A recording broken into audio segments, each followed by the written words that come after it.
अस्सलाम वालेकुम my YouTube family. मैं उम्मीद करती हूँ आप ठीक होंगे। मैं आप लोगों के लिए लेकर आती हूँ मोरल स्टोरीज़। आज भी एक बहुत अच्छी और दिलचस्प कहानी लेकर आई हूँ। एक और बात, अगर आपको उर्दू समझ नहीं आती तो सेम स्टोरी इंग्लिश में भी अवेलेबल है, link in the description box. Please ज़रूर विज़िट करें, हमारे चैनल को सब्सक्राइब कर दें, बेल आइकन के बटन को प्रेस कर दें। कोई मुशक्क़त वाला काम नहीं है, हम लोग बहुत मेहनत करते हैं। प्लीज़ वीडियो को लाइक कर दें, शेयर कर दें। Thank you. वीडियो स्टार्ट करते हैं।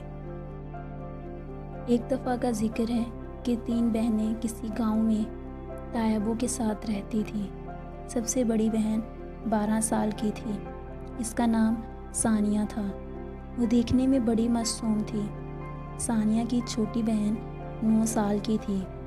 इसका नाम रानिया था और इनकी छोटी बहन 4 साल की थी। उसका नाम मुसर्रत था। वो तीनों अपने तायाबू के पास रहती थी।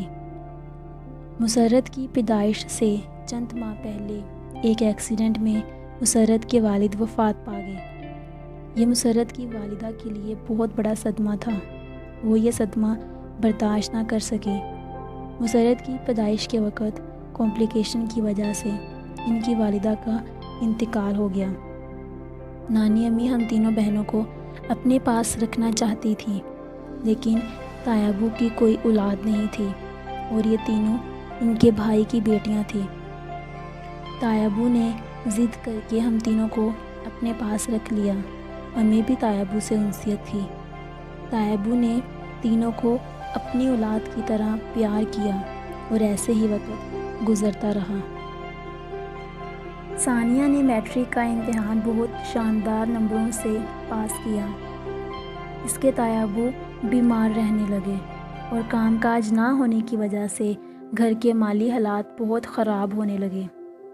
घर के हालात ख़राब हो रहे थे और कमाने वाला कोई नहीं था। आहिस्ता आहिस्ता दिन गुज़रते गए। तायाबू की सेहत ज़्यादा ख़राब होने लगी। इनके पास इतने पैसे ना थे कि तायाबू का किसी अच्छे अस्पताल से इलाज करवाया जा सके। अब आहिस्ता आहिस्ता मुसर्रत बड़ी हो रही थी और रानिया को भी स्कूल छोड़ना पड़ गया। घर के हालात की वजह से सानिया भी आगे एडमिशन ना ले सकी। सानिया बहुत समझदार थी। वो अपनी छोटी बहनों और ताई को संभालती, उनके खाने का ख्याल रखती। सानिया ने घर में छोटे बच्चों को ट्यूशन पढ़ाना शुरू कर दी। ताई अम्मी इन तमाम हालात की वजह से चिड़चिड़ी हो गई थी।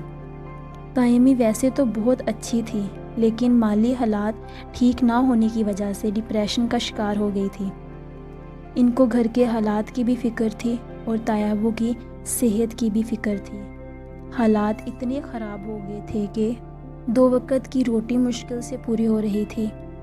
एक दिन इनके तायाबू ने इन तीनों बहनों को बुलाया और इन्हें समझाया कि तुम तीनों ने आपस में प्यार मोहब्बत से रहना है। ज़िंदगी का क्या पता होता है कि कब क्या हो जाए। मुझसे अगर कोई गलती हो गई हो तो मुझे माफ़ कर देना। सानिया की आंखों में आंसू आ गए और इनके तायाबू ने उसे गले लगाने के लिए हाथ उठाए। सानिया के साथ इसकी दोनों बहनों की आंखें भी नम हो गई और इनकी ताई अम्मी भी रोने लग गई। जब भी तायाबू की सेहत ज़्यादा ख़राब हो जाती तो ताई अम्मी हमें कोसना शुरू कर देती कि इनकी खातिर काम कर करके मेरे खामद का ये हाल हो गया है। इनके तायाबू की आंखों में आंसू आ जाते। ताई अम्मी कुछ काम के सिलसिले में घर से बाहर गई तो तायाबू की अचानक तबीयत ज़्यादा ख़राब हो गई और वो खालिक हकीकी से जा मिले। हम तीनों बहनों को समझ ही नहीं आ रहा था। सदमे की वजह से आंसू इनकी हलक में ही फंस गए। जब ताई वापस आई तो देखकर बेहोश हो गई। आहिस्ता आहिस्ता लोग जमा होना शुरू हो गए और फिर कब ताया को नहलाया गया, कौन गले मिलकर जा रहा था, कौन आ रहा था, कोई होश नहीं थी हमें।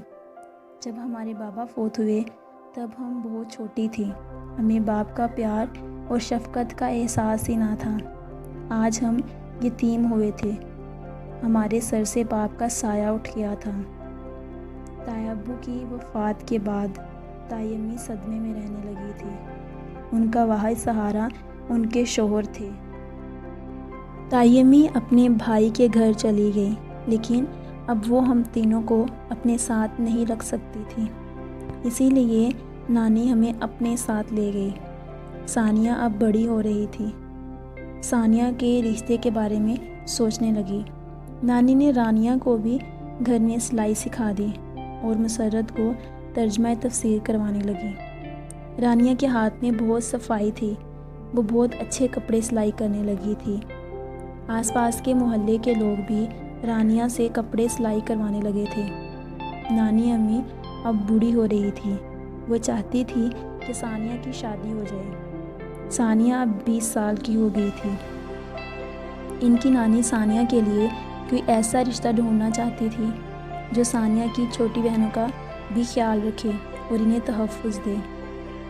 اس کی نانی کے کسی قریبی رشتہ دار نے ہی ثانیہ سے شادی کی حامی بھری، لیکن وہ پہلے سے ہی شادی شدہ تھا۔ اس کا نام خالد تھا اور اس کی بیوی شادی کے 2 سال بعد ہی فوت ہو گئی تھی۔ خالد کا خود کا چھوٹا سا شو روم تھا۔ نانی کافی بوڑھی ہو گئی تھی اور بیمار رہنے لگی تھی۔ وہ اپنی ذمہ داری پوری کرنا چاہتی تھی، اسی لیے نانی نے ثانیہ کی شادی خالد سے کروانے کا فیصلہ کر لیا، کیونکہ وہ ایک شریف انسان تھا۔ نانی نے ثانیہ کو دعاؤں کے سائے میں رخصت کر دیا۔ خالد بہت اچھا شوہر ثابت ہوا تھا۔ وہ نانی اور مسرت اور رانیہ کو بھی اپنی حیثیت کے مطابق خرچہ بھیج دیتا۔ رانیہ بہت خوددار لڑکی تھی، اس نے منع کر دیا کیونکہ وہ خود بھی اچھا کمانے لگی تھی۔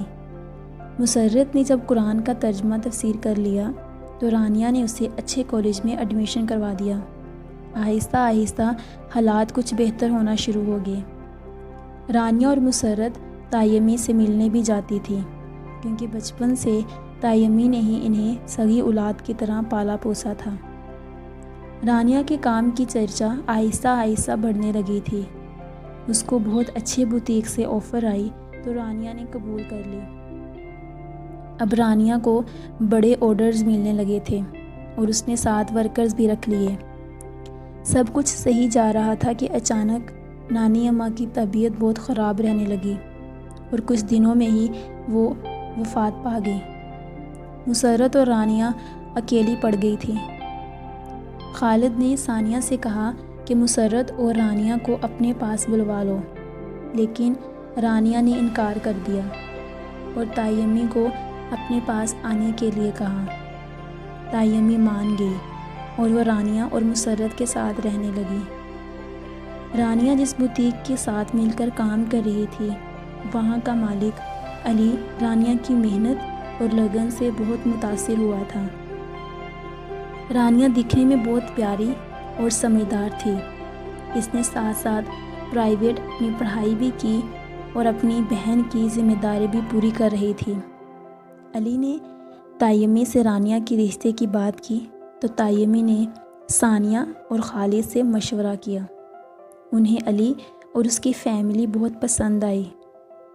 رانیہ کی شادی علی سے ہو گئی اور تائیمی اور مسرت گھر میں رہ گئے۔